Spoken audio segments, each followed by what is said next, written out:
everyone, and welcome to another episode of Mavens of Manufacturing, the video broadcast series that features the powerful women from the shop floor to the C-suite who are changing the world through engineering and manufacturing. Today, I have Christina, who is the Sales Manufacturing Operations Leader for Panasonic USA. Hi, Christina. How are you? I'm doing well, thank you. How are you? I'm great. So thank you for spending some time with me today on Mavens. I really appreciate it. I know in some of these lead positions, they can get pretty busy and because manufacturing is always changing and technology is always changing. So um, Absolutely. I like to start each show off with an introduction of yourself. Can you let us know who you are and how you made your way through engineering and manufacturing? Yeah, so I actually started out in mechanical engineering. That's what I got my degree in. I started working for a company right out of college doing design work for components for printers. And my first exposure to manufacturing was working with contract manufacturers uh, to Okay. to build and qualify new parts. Okay. Then I moved into what was called the manufacturing resource team, which is responsible for the startup of manufacturing of new products. And I led the manufacturing startup of my company's flagship product. And after that, I was asked to run the factory for that product. So that was my journey into manufacturing. Did you have any like influences when you were younger that made you that inspired you to really want to pursue manufacturing or engineering? Like what was your favorite thing to do when you were going through high school? Because when I was in high school, I had no idea what I wanted to do, and sometimes I Yeah. feel like I still don't know what I want to do. So, what were your main inspirations for having a passion for it?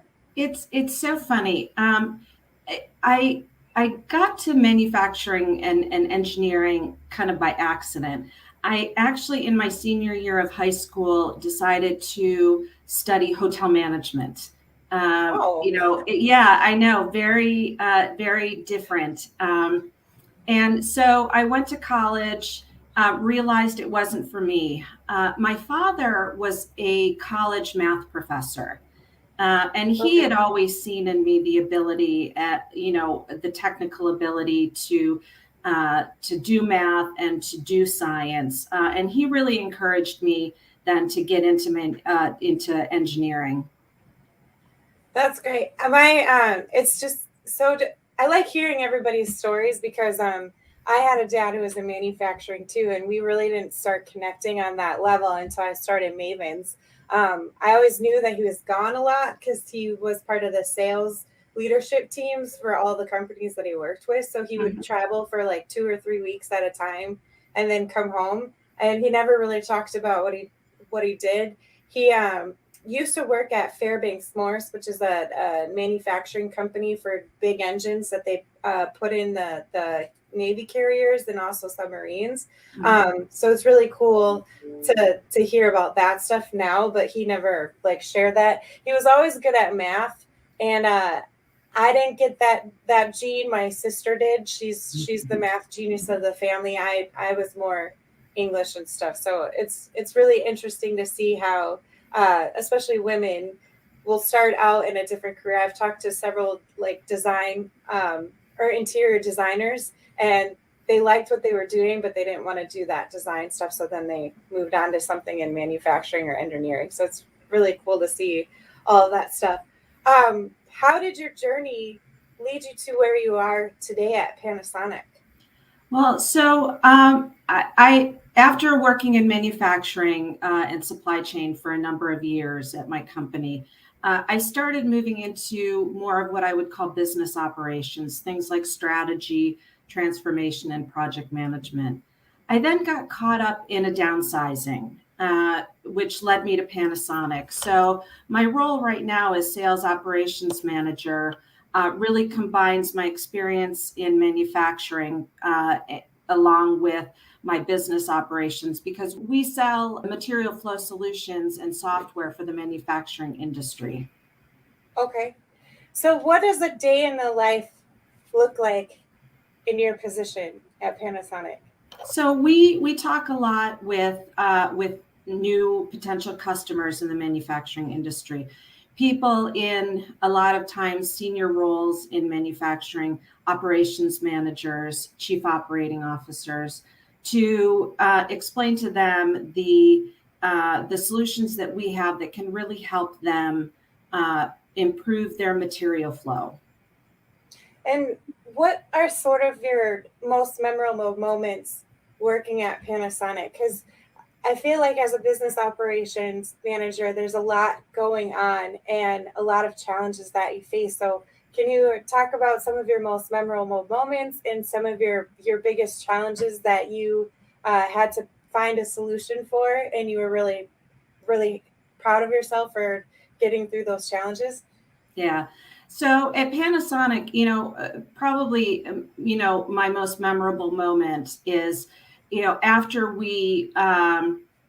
it- you know, after I started, we were working with, like I said, a lot of potential customers, and my first, experience with a win, when we landed my first big customer, where we implemented a asset tracking solution in a major tier one automotive uh, company manufacturing operation. So that was kind of my, it was my first one that I had experienced when after joining Panasonic.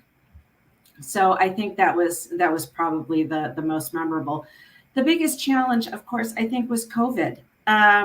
It really it impacted the manufacturing industry tremendously, and which impacted us. So our ability to visit customers just ended. Our ability to sell our material flow solutions really hinges on being able to go into an operation and see how we can help improve those operations. And because of COVID, that all came to an end. So I think that was our biggest challenge. Things are definitely improving. We are starting to travel again. We're starting to go into customer sites. So it's really starting to pick up again. Yeah, I'm excited about that. My daughter just had her first dance competition, and they actually didn't require a mask mandate, which was kind of weird to go back into that. It was just weird. And my brother, who's a lot older than I, he was kind of on the fence, like, do I wear one? Do I not wear one? Like, Yeah. so it's now that awkward transition from not being able to go anywhere, not being able to meet people face to face, and then all of a sudden getting back to face interactions and having the choice to not mask or mask, and it's just still kind of a weird situation It for a lot is. of people. But I'm happy to just get in front of people and meet face to face. I like that in person contact and being able to Me shake too. people's hand, or nowadays the elbow, Elbow bump. Yeah. yeah. So I mean, there's some new challenges that we're going to be facing now too, with everything going on in Europe and stuff. Do you have any concerns as a company with what challenges you might be facing in that situation? Like, are you concerned about that at all, or are you just going to keep plugging through and using virtual communications like this as much as possible to maintain that connection with your customers? What are some of your new challenges that are keeping you up at night? So, we are, like I said, we are starting to travel, and we're going to be at Modex at the end of March. So it'll be our first, face to face with potential customers, in a larger scale. And we will also be at NAMES in April. So, we are starting to get out there, starting to get into customer sites, and really, like you said, talking face to face really makes a difference in being able to create those connections with people. So one of the things that a lot of manufacturers are facing today, and it's really been a struggle, and myself and some other of my colleagues who are really passionate about this sector, is this skills gap and how we're supposed to recruit the next generation workforce, and how do we get them excited, and how do we get more of a diverse set of individuals interested in engineering and manufacturing. Of course, my main focus is women. I feel like we need to bring in more women because we just have a different set of ideas and thinking processes when it comes to problem solving and critical thinking. I just think that we think differently. Yeah, It's been absolutely. proven in case studies. So, what are some of the things that you are doing as the business manager, or Panasonic is doing to connect with your community a little bit more and get the next generation really excited about some of the things that you're doing? On a personal level, I'm very active in my alumni association. And one of the things that I like to do is really connect with the female engineering students. Again, COVID has kind of put that face-to-face, aspect on hold. But I did do quite a few events with young women engineers to talk about my career journey in engineering and manufacturing, and to really make those connections and help, these young women, get excited about the engineering field, and to really help them, give them advice on how they can, when they do graduate, grow their careers, and really move forward in their STEM fields.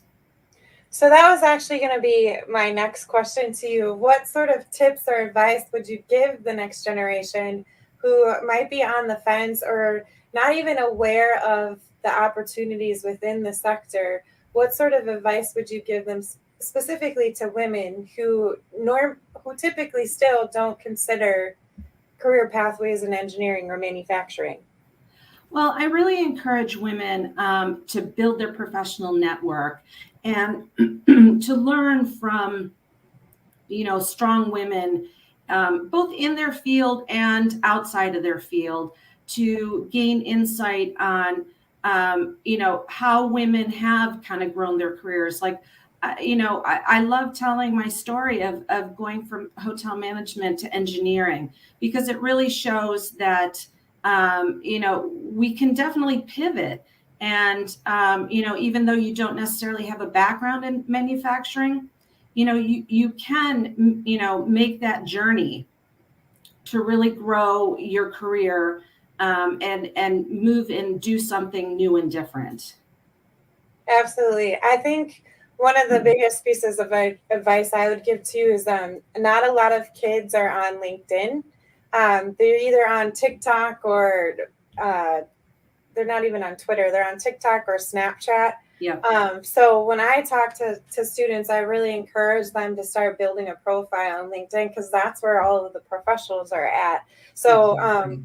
I think it's a great idea to maybe start incorporating some of that thought process into some of the classes that they're taking now, especially at the high school level or college level, because it's a great hub to find new opportunities and connect to leaders and um, recruiters and learn about jobs and everything, because there's so many people on LinkedIn that are Yeah. helpful and just want to provide that extra help for students Yeah. specifically. Yeah, and what I encourage them is, it's not how many LinkedIn connections that you have, it's how many true relationships do you have with Yeah, those connections, I think is so important. absolutely. Well, Chris, is there anything else that you would like to share with us? Um, this is a platform that I created because I really want to help people share their stories. And if there's a big ask for our audience, I want to provide this opportunity for you now. If you have a big ask for our audience, what would that ask be for you? Well, I think it is to encourage those young women, to really look seriously at STEM fields in general, but especially manufacturing, because you're right, manufacturing is not an industry that women tend to gravitate to. It's very male dominated, still to this day. But there's a lot of opportunity. It's what I love about manufacturing is, the day to day, something new every day. It's problem solving. It's not the same old thing every day. New challenges come up that really enable you to use your problem solving skills. And it's so important, I think, to stay on top of the latest technologies too, that can make substantial improvements in the operation. When I was in manufacturing, we had, we were, not utilizing our labor, very effectively. Mm-hmm. We had people walking around the floor looking for empty bins and ordering parts from the warehouse to bring them to the line. If I had been on top of the latest technologies like we have at Panasonic, we could have improved how we replenish parts to the line more effectively and really utilize that labor in more productive ways. Are there newer technologies that Panasonic's looking into now to help with their processes? Yeah, so we are getting ready to introduce part of our asset tracking suite of solutions, Bluetooth Low Energy, which really gives you a high level of accuracy of locating your assets in the factory. We also have both active and passive RFID technology to help track assets and really give you a better control on your material flow. That's really interesting. Well, Chris, if anybody wants to learn more about Panasonic or have questions about some of your products and services, where can we direct them to, and how can they connect with someone at Panasonic or even yourself? Yeah, so they can check out our website. It's logisen.panasonic.com, or feel free to reach out to me directly. It's christina.pierce@us.panasonic.com. And feel free to connect with me on LinkedIn. I'd love to get to, like I said, I love to grow my network, get to know people. So feel free to try to, to connect with me on LinkedIn. Absolutely. Well, Christina, I want to thank you again for taking the time to come share your story about Panasonic and yourself. And for all of those that are tuning in, thank you once again for supporting Mavens of Manufacturing. Stay tuned next week because we have another great guest. Have a great day, everyone. Bye. This has been another episode of Mavens of Manufacturing. Subscribe for more and make sure to tune in next time.